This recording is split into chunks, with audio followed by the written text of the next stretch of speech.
자, 그러면 이번 시간 우리 박병창 이사님과 함께 네.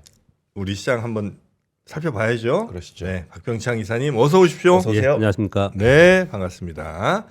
자, 그러면 이제 한 해가 뭐 물론 이제 지난 1월 2일에 시작은 됐습니다만 이제 본격적인 오늘이 이제 시작 같은 그런 느낌이 좀 있습니다. 네, 그렇습니다. 네. 제가 아침 요 시간 하는 게 5년이 넘었더라고요. 그래요. 와, 5년이요? 5년이 넘었습니다. 와. 그동안에 응원해 주시고 또 좋은 댓글 주신 여러분께 진심으로 감사드리고요. 올해도 좋은 정보 드리도록 더 노력하겠습니다. 네. 응원 부탁드립니다. 와, 진짜 너무 감사한 건 5년. 진짜 5년을 매일매일 그러네요. 같은 시간에 자리해 주시는 거는 진짜 어마어마한 일입니다. 진짜. 감사합니다. 고맙습니다. 네. 열심히 하겠습니다. 네. 자, 그러면 네, 지난주에 1월 2일이 금요일에 있었는데요. 미국 시장 잠깐 설명드리면 지난 한 주 동안에는 역사적 신고가 S&P 500 기준으로 근처에 갔다가 4일 연속 하락 조정이 좀 있었습니다.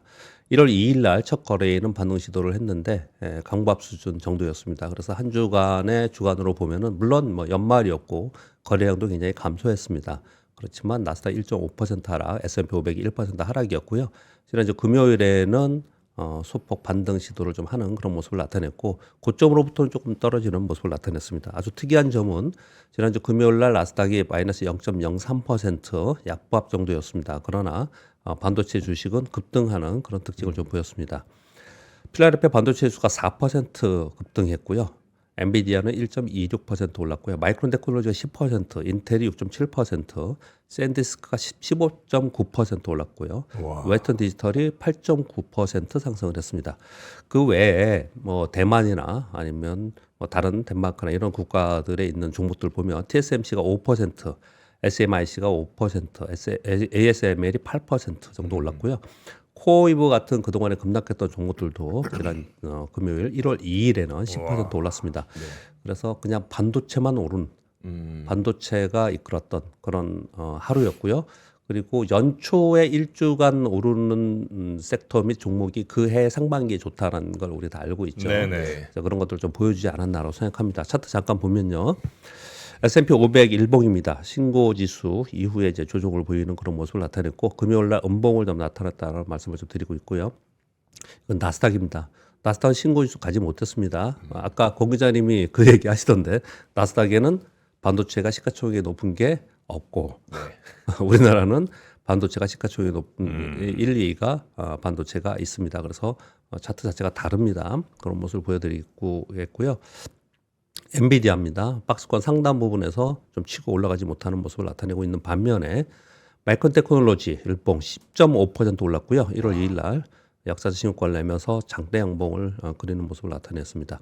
샌디스크가 좀 주춤주춤했었는데 15.9%니까 16% 오르면서 신고가를 향해서 다시 가는 모습을 나타냈고요. 그러니까 반도체 쪽, 메모리 쪽은 이런 모습을 나타냈고요. 오라클 보시면 급락 후에 밑에 부분에 있죠. 그래서 데이터 센터 쪽은 아주 강한 반등을 주는 그런 모습은 아니었습니다. 그리고 코이브도 뭐 양봉을 주긴 했습니다. 그날 10.7%는 올랐지만 하단 부분에서 반등을 하는 모습이라서 제가 지난 연말에 계속 말씀드리기를 데이터 센터 쪽은 급락 후에 이제 반등을 이제 시도하는 그 정도의 수준인 거고요. 네. 전반적으로 AI 데이터 센터 쪽이 다 반등하는 그런 모습은 아니다라고 보시면 될 것 같고요. 반도체, 메모리 반도체 쪽만 더 강한 모습을 나타내고 있다라고 보시면 될 것 같습니다. 메모리 반도체를 계속 얘기하고 있는데 네. 우리 시장 1월 2일 날 폭등했죠. 코스피 2.27%, 코스닥 2.1% 상승했고요. 한 주간 코스피가 4.36% 상승했습니다. 이게 연말이니까 쉬었지 않습니까? 한 줄에 봐야 예, 예. 3일이죠. 월화 금. 3일인데 4.3% 올랐습니다. 외국인들의 삼성전자, SK하이닉스 반도체 중심의 집중 매수가 좀 있었고요.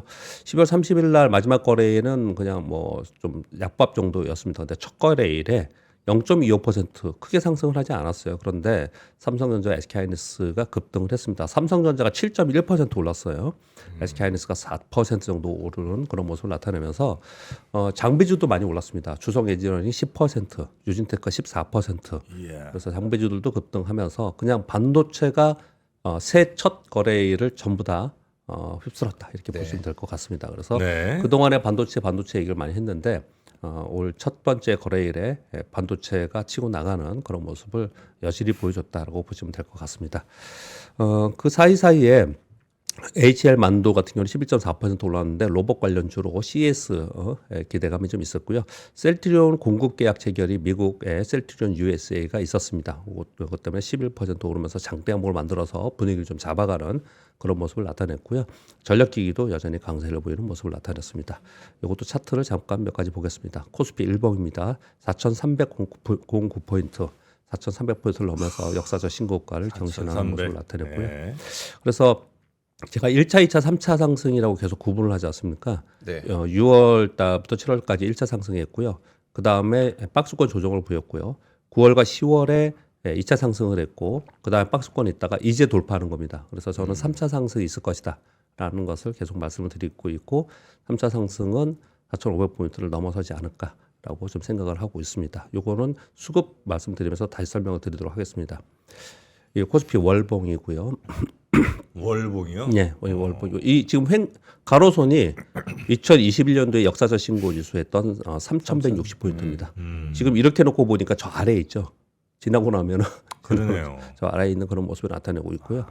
그리고 이 삼성전자의 주봉입니다. 이 가로선이 2021년도에 고가입니다. 네. 이것도 한참 아래에 있죠. 지금 이제 보면은요. 네. 한참 아래에 있고요.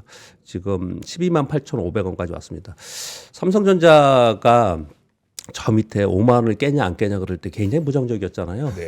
근데 저도 그 당시에 고생했던 게 이제 새삼 기억이 나요. 이제 강하게 삼성전자를 얘기 못 하는 거예요. 그래서 여기서도 아침 방송하면서 여의도의 삼성전자를 보는 뷰가 좀 달라졌다. 네. 이 정도의 멘트 정도뿐이 네, 못하는 네.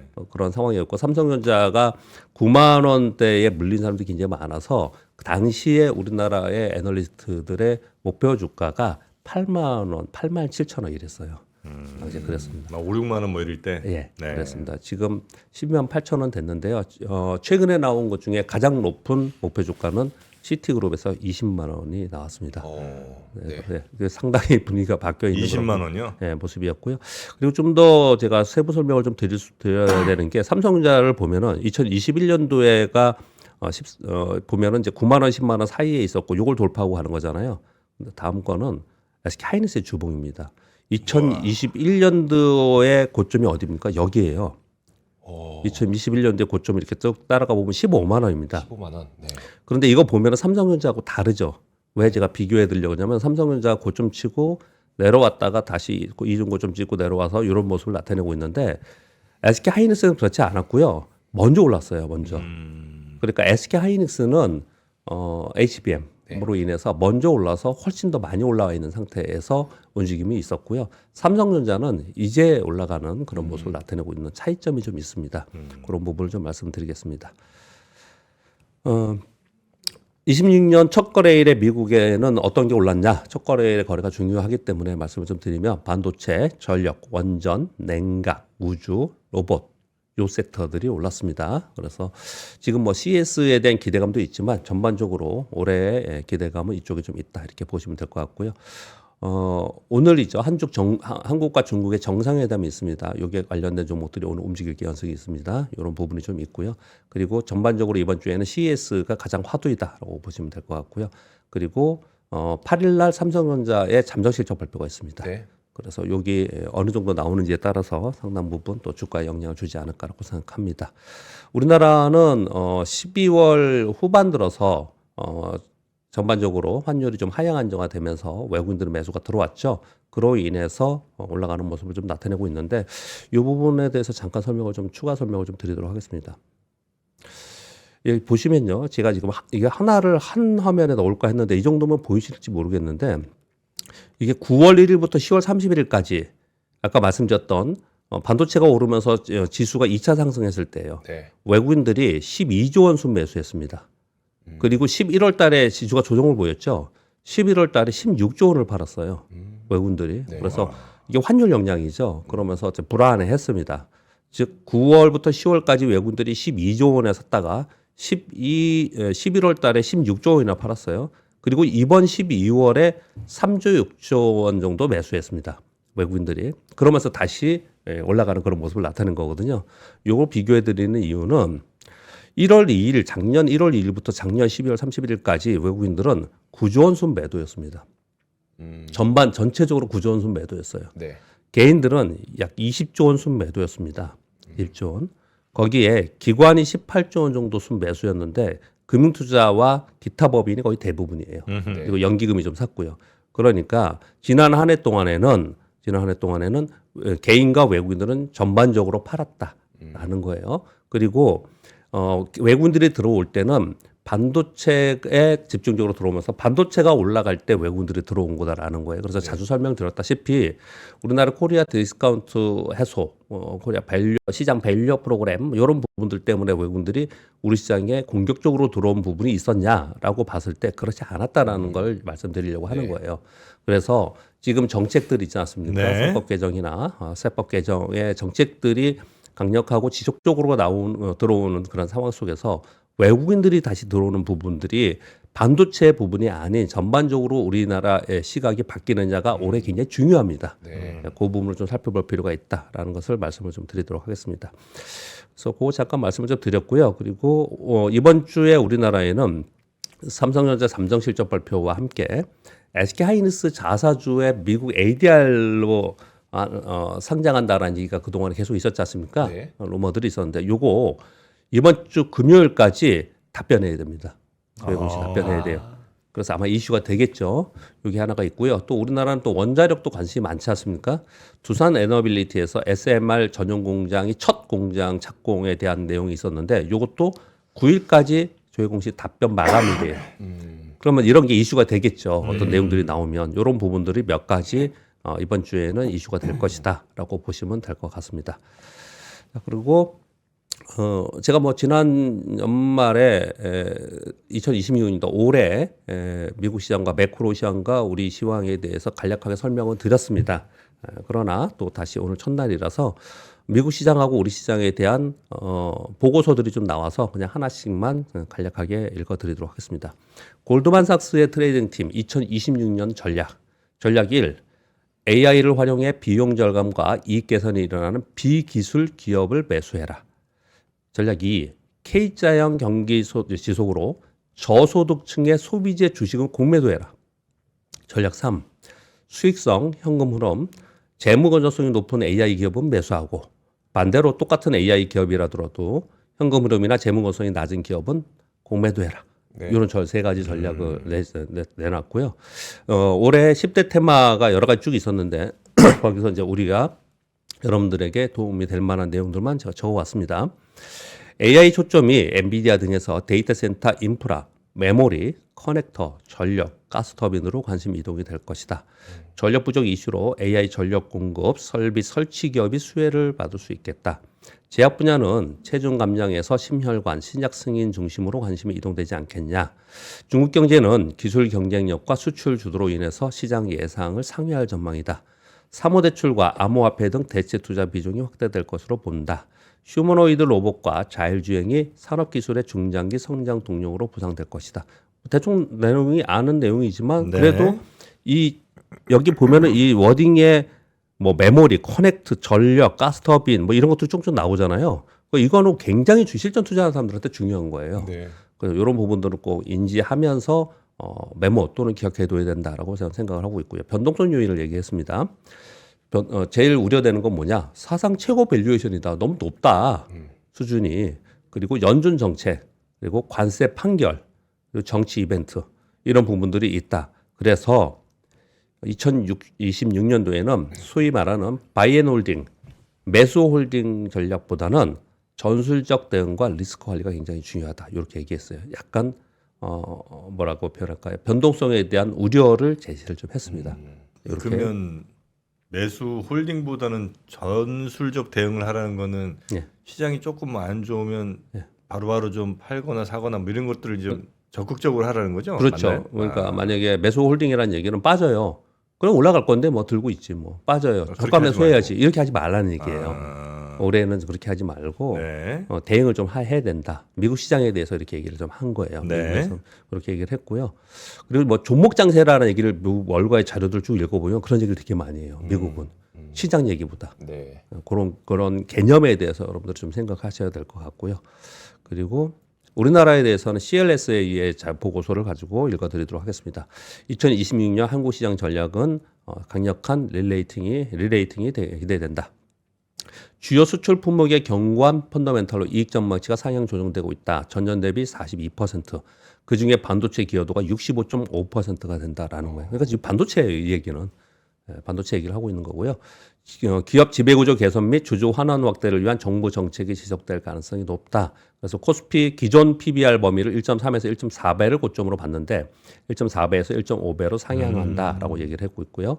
외국인 기관 개인 투자들의 전반적 유동성 유입이 더 확대되지 않겠냐. 이거 왜 그러냐면 아까 제가 수치 불려드렸듯이 외국인하고 기관들은 2025년도에 순매도 기조였어요. 네네. 이들이 좀 바뀌지 않겠냐라는 것들을 얘기를 하고 있습니다. 이 바뀌는 부분에 가장 중요한 것 중에 하나가 환율입니다.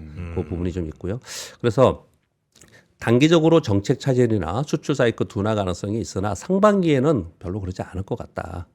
그래서 중소형주보다는 외국인 수급 위주의 주요 수출주 비중을 확대하는 것이 맞지 않겠냐 이렇게 얘기를 하고 있습니다. 그리고 주요 관심 종목에 대해서는 이렇게 정도 얘기를 좀 하고 있습니다. 뭐 보면은 방산주 있고요, 조선주 있고 반도체 있고 뭐 그렇게 좀 있습니다. 그리고 이창용 한국은행 총재의 신년사 여기에 환율 얘기가 많이 있습니다. 그래서 이 부분도 잠깐 말씀을 좀 드리도록 하겠습니다. 올해 통상 환경과 주요국의 재정 정책과 관련된 다양한 위험 요인이 상존하고 있다. 그래서 대미 투자 협정 관련한 불확실성이 지속되고 있는 상황이다. 연 200억 달러 투자에 대해서 우려가 지금 제기되고 있는 상황이다. 이렇게 얘기를 하면서 그러나 200억 달러는 최대치이며 실제 투자 규모는 외환시장 안정을 저해하지 않는 범위에서 결정될 것이다. 매년 기계적으로 200억 달러가 유출되는 것은 아니다라고 표현을 하고 있고요. 한국은 순대외 채권국으로 환율 수준만으로 과거 위기 상황과 비교하는 것은 부적절하다. 최근 환율이 1,400원대 후반으로 나타나고 있는데 이건 우리 경제의 펀더멘털과 괴리가 큰 수준으로 결국은 단기적인 수급 불균형 영향이 훨씬 더 크지 않겠냐. 이렇게 얘기를 하면서 여기에 지금 돌아다니는 거 보면은 이런 얘기를 많이 합니다. 그 직접적인 워딩이 있었던 것 같은데 우리나라 뭐랄까요? 우리 원화가 뭐 수위 쪽으로 뗀다. 심한 얘기들 많이 하잖아요. 그거는 실전에 있는 사람들 얘기하는 게 아니고 유튜버만 얘기한다. 이런 표현가 있었어요. 그래서 상당히 이것 때문에 지금 머리가 아픈가 봐죠. 보죠. 예, 그런 얘기를 좀 하고 있는 상황이었고요. 그리고 물가 상승률은 2.1% 수준으로 주요국보다는 안정된 흐름이 되지 않을까. 다만 원화 약세가 지속되면 물가 상승 압력이 있죠. 그러니까 환율이 굉장히 중요한 거예요. 우리나라 주식시장도 그렇고요. 그리고 생활 물가 수준이 지금 높은 상황이라서 우려되는 부분이 있다라고 얘기를 하고 있고요. 올해 성장률 1.8%로 한국은행에서 보고 있습니다. 그런데 반도체를 빼고 나면 1.4% 수준이라는 거예요. 그리고 K자형 회복이 지금 되고 있기 때문에 완전하고 지속 가능한 경기 회복으로 볼 수 없다. 여전히 불안하다. 이런 표현을 좀 썼습니다. 환율 위주로 얘기를 많이 했고요. 근데 이거 여태까지 지금 아까 시작한 데부터 여기까지 쭉 다 읽어보면은 그냥 반도체 쪽이나 일부 수출 대형주 그리고 외국인들이 들어오는 쪽에 집중할 필요가 있다 이렇게 설명을 하고 있는 거예요. 다른 쪽은 그렇게 좋지 않다.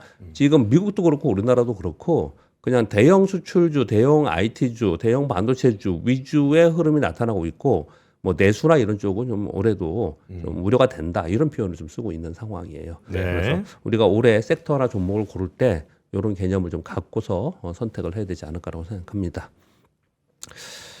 차트는 아까 보여드렸고요.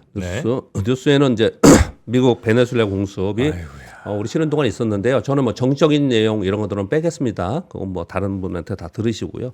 저는 이제 주식시장에 영향을 주는 게 뭡니까? 유가는 왜요? 물가 때문에요. 물가 때문에. 미국하고 우리나라도 그렇지만요. 전 세계 시장, 특히 미국은 올 하반기의 우려의 핵심 포인트는 물가입니다. 물가가 오를까 걱정을 좀 하는 부분이 가장 큽니다. 왜냐하면 돈이 더 뿌려지기 때문에 유동성 보강이 되기 때문에 그러면 화폐 가치가 떨어지고 물가가 오를 수밖에 없는 기본적인 거잖아요. 그렇기 때문에 물가 걱정을 하는 부분이 있기 때문에 결국은 그런 부분들 때문에 베네수엘라에 공격을 해서 거기서 뭐 또 원유를 더 많이 수출하려고 하는 거 아니냐, 유가를 안정시키려고 하는 게 아니냐라는 게 얘기가 나오지 않습니다. 다른 정적인 이유도 있습니다. 그건 다 빼고 저는 이제 시장 안의 내용들만 보면 트럼프 대통령이 긴급 기자회견에서 정권 이양 전까지 미국이 베네수엘라 주도하면서 운영할 거다. 미국의 석유 회사가 들어가서 인프라 복구와 민영화를 통해 수익 창출할 것이다. 그래서 미국의 석유 회사들이 지금 주가가 오르고 있고 지금 추천이 계속 되고 있는 그런 상황입니다. 현재 베네수엘라는 약 90만 배럴 생산 중인데 전 세계 생산량의 0.8% 수준이기 때문에 이번 공격으로 해서 큰 영향은 없을 것이다. 그리고 3개월 내 100만 배럴, 26년 말까지 올해 말까지 120만 배럴, 그리고 2028년 말까지 180만 배럴 정도로 생산량을 증가시킬 것이다. 이런 표현을 쓰고 있는데 과거에 베네수엘라의 피크 생산량이 약 300만 배럴 정도 됐다라고 해요. 그래서 거기까지 계속 가지 않을까라고 생각하면서 그래서 결국은 이 내용을 가지고 월가에서는 중장기적으로는 원유 생산량 증가로 유가의 하방 압력 강화가 되지 않을까 이렇게 표현을 한다라는 거예요. 그렇게 보시면 될 것 같고요. 그 다음 화면은 매장량 얘기하는 겁니다. 여러분 다 아시는 매장량. 베네수엘가 1위라는 화면을 참고로 가져왔고요. 이번 뉴스는 우크라이나의 젤렌스키 대통령이 유럽의 고위급 안보 회의를 개최했다라는 거예요. 10년간 약 8천억 달러 규모의 재건 계획에 서로 지금 합의를 좀 하고 있는 것 같아요. 그래서 이번 주에 이게 아마 다시 내용이 나올 것 같습니다. 그래서 여기 관련된 섹터도 움직입니다. 이게 내용이 구체적으로 나오면 그래서 유럽과 협의해서 재건 계획이 어느 정도 규모가 들어오고 누가 들어오고 이런 부분들을 지금 하고 있는 것 같아요. 그래서 자본 조달은 또 어떻게 할 것인지 이걸 구체적인 회의를 요즘에 진행을 하고 있다라고 보시면 될 것 같습니다. 네. 그리고 미국의 이제 AI 관련 또는 뭐 인프라 관련된 뉴스들이 좀 나오고 있는데 이런 뉴스들은 진짜 중요합니다. 올해 내내 나올지 않을까 생각합니다. 일단 3번 뉴스는요. 올해 글로벌 IPO가 사상 최고치가 되지 않을까라는 파이낸스 타임즈의 뉴스가 하나 있었는데 올해 스페이스X, 오픈AI, 엔스로픽이 지금 상장 준비를 좀 하고 있어요. 기업 가치가 스페이스X는 8천억 달러, 오픈AI는 7,500달러 이상, 1조 달러 얘기를 하고 있어요. 엔스로픽은 약 3천억 달러 이상으로 IPO 준비하는데 이 셋 중에 한 곳만 상장해도요. 2025년 작년 IPO 전체 금액보다 크다라고 해요. 그러니까 이걸 어느 쪽으로 보면 보는 시각에 따라 다른데요. 이 보도를 보면은 침체됐던 IPO 시장이 활성화된다. 네. 그래서 어마어마한 자금이 주식시장으로 들어온다. 이렇게 표현을 쓰고 있거든요. 네. 그래서 그쪽으로 보면은 그래요. 네. 근데 저는 시장의 참여자로서 이렇게 가만히 보면은 그러면 이게 만약에 상장을 세계 만약에 다 했다.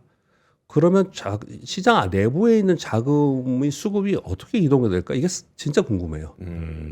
저는 상당히 다른 데는 부정적이 되지 않을까라는 생각도 듭니다. 그래서 갑자기 스페이스X 들어왔다고 아예 투자 안 하던 사람들이 막 집어넣고 이러지 않을 것 같고 예, 그렇습니다. 예. 그냥 뭐 좀 애매한 거 투자하던 사람들이 야 이번 기회는 스페이스X로 갈아타자 이럴 수 있을 것 같은데 그렇죠. 있는 돈이 그 안에서 그렇죠. 신규로 들어오는 게 아니고 네. 안에 있는 돈들이 움직이는 거니까 우리 풍선이라고 늘 표현드리잖아요. 풍선 안에 있는 공기들이 일로 삐쭉 나갔다 일로 삐쭉 나갔다 풍선처럼 그러는 거지. 또는 양적완화라는 거는 풍선을 공기를 더 많이 주입해 주는 거잖아요. 네. 무한적으로 주입 못하죠. 왜요? 터지니까. 그런 거거든요. 그래서 이게 상당히 올해 화두가 되게 많이 되지 않을까 생각을 하고 있고요. 네. 그리고 오픈 AI에서 첫 AI 하드웨어를 만든다고 하네요. 올해 또는 내년 정도에 출시할 것이고요. 스마트 펜 또는 웨어러블 오디오 기기 정도로 만들 것 같다. 그리고 제조는 폭스콘으로 이미 정해놨고요. 뭘 만들 것 같냐? 소형 경량 마이크나 카메라가 탑재된 웨어러블 기기를 만들어서 챗GPT와 실시간 연동하는 것을 만들겠다. 이렇게 표현을 좀 쓰고 있어요. 이 웨어러블 디바이스는요. 10년 전에도 얘기했던 거예요. 그 애플이 앞으로 뭐라고 표현할까요? 그 충성도 있는 고객을 끌고 가면서 성장하기 위해서는 웨어러블 기기 디바이스를 만들어야 한다. 이 얘기를 계속 했는데 네. 그래서 나온 게 글래스잖아요. 글래스. 안경 뭐 이런 거잖아요. 근데 대부분 잘 안 됐죠. 그렇죠. 근데 요번에 오픈 AI에서 이런 얘기를 하고 있어서 뭐가 나올지 상당히 이제 궁금하고 만약에 상당히 유용한 효율적인 제품이 나오면 네. 진짜 앞으로 판도가 많이 바뀌는 거예요. 바야흐로 AI가 B2C로 서비스화 되는 거거든요. 이게. 그렇죠. 네, 그래서 굉장히 중요한 거고요. 네. 그런 와중에 테슬라의 일론 머스크의 XAI에서 기업용 AI 모델을 출시를 했습니다. 10월 30일 월 $30 정도의 그룹 비즈니스를 출시를 했다는 거예요. 이 시장이 또 경쟁이 되는 거예요. 네. 그러니까 비즈니스 모델이라고 하면 사무자동화나 아니면 이제 그 우리 소위 뭐라고 그러죠? 전사적 자원 관리 뭐 이런 건가요? 그런 개념보다도 사무 우리 일을 할 때 네. 일을 할 때 AI 기능이 들어가서 우리의 일들을 좀 이게 뭐 문서 작업을 더 편리하게 하고 어떤 걸 네. 없애고 뭐 이런 것들 있지 않습니까? 네. 그런 얘기를 좀 하고 있는 건데 이게 실제로 다른 여태까지는 다른 거 챗GPT나 이런 걸 이용해서 많이 했거든요. 그래서 그 시장에 진출한다는 내용이어서 경쟁이 되고 있다라는 얘기를 하고 있고요. 생각보다 싸네요. 월 30달러면. 그러니까 비즈니스용은 좀 비싸게 보통 책정하지 않나요? 제품 수준이 거기까지겠죠. 일단 현재는 아무래도 나중에 바뀌겠죠. 네. 싼 게 비슷하니까. 나중에 그러겠죠. 그리고 6번도 독특했는데요. 중국의 LFP 업체들이 올해 1월 1일부터 가공비를 일제히 가격 인상했다고 합니다.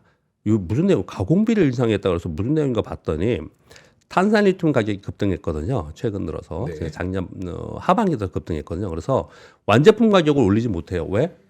전방 산업이 지금 별로 안 좋잖아요. 네. 전방 산업이. 그래서 완제품 가격을 올리지는 못하고 있는 상황이라서 뭔가 근데 원재료 가격은 올랐지 않습니까? 그래서 중간에 가공비를 올리면서 소비자 가격으로 전가하는 이런 정책을 취하고 있다라고 표현하고 있어요. 그러니까 자기들이 네. 원재료 가격이 올랐는데 그러면 비용이 올랐으니 네. 그러면 이 마진율이 떨어지잖아요. 네. 그래서 가공비를 올려서 전체 가격을 올린다. 이게 표현을 근데 사실은 가격이 오르는 거예요. 뭐가 다른지 그러니까 모르겠어요. 배터리 가격 올리는데 예. 원재료 말고 그냥 우리가 공임 더 붙이겠다고 네, 그런 거죠. 그런 얘기를 좀 하고 있는 거예요. 이 영향이 있을지는 모르겠어요. 이걸 한번 볼 필요가 있을 것 같아요. 우리 시장에 있는 종목들 있잖아요. 네. 이걸 또 한번 볼 필요가 있을 것 같습니다. 그리고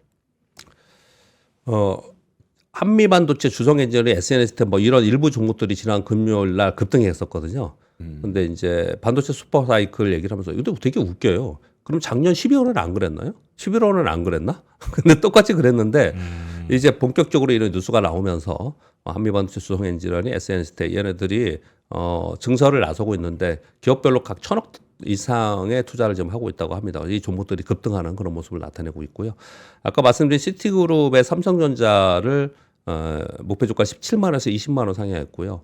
SK 하이닉스가 83만 원에서 90만 원으로 상향하는 그런 모습을 나타냈습니다. 여기 보면은 안에 중요한 내용들이 몇 가지가 있는데요. 2026년 메모리 평균 단가가 기존에서 42에서 50% 정도 올라가지 않을까 생각했는데 시티그룹에서는 88% 올라갈 거다. 메모리 가격이 네. 평균 단가가 그렇게 예상을 좀 하고 있는 그런 상황입니다. 예.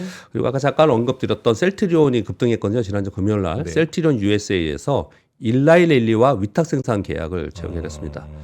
2025년 12월 31일부터 2029년 12월 30일까지고 6,700억 원 정도 규모인데요. 왜 이건 중요하냐면요. 이 기업보다도 또는 이 규모보다도 중요한 거는 우리가 지금 신약 개발에 특허 만료가 되면서 바이오 시밀러가 부각이 된다 이런 표현을 쓰고 있고요. 그러면서 삼성 바이오로직스가 많이 올라왔어요. 사실 많이 올랐습니다. 에픽스하고 분사하면서도 많이 올라왔거든요. 그런 가운데 셀트리온은 못 올라오고 있는 상황이었는데 미국의 공장이 완공이 됐고 그 완공된 곳에 빅파마들이 위탁 생산 계약을 체결한다라는 그 플로우 자체의 중요성을 두는 거예요. 이 내용은 그렇게 정도 말씀드리겠고요. 10번 뉴스는 바로 오늘의 뉴스는 아닌데 전체적인 흐름에서는 좀 올해 시황을 보면서 이해할 필요가 좀 있을 것 같습니다. 국내 디지털 자산 거래소가 1월 1일부터 고객들의 해외 납세 의무 관련 정보를 확인하는 해외 납세 의무 본인 확인서 제출 절차가 도입됩니다. 이거 뭐냐면요. 암호화 자산 자동 정보 교환 체계가 한 20몇 개 국가가 여기 되어 있어요. 이게 올해 우리나라 편입이 됩니다. 그래서 국내 거래소에서 거래하는 외국인들의 거래 정보를 취합해서 여기다 보내줘야 돼요. 네. 이 정보교환체에다 보내줘야 되거든요. 그럼 당연히 외국인만이 아니고 우리나라에 투자하는 사람들 정보도 다 여기 들어가는 겁니다. 이제 그쵸. 체크가 다 되는 거거든요.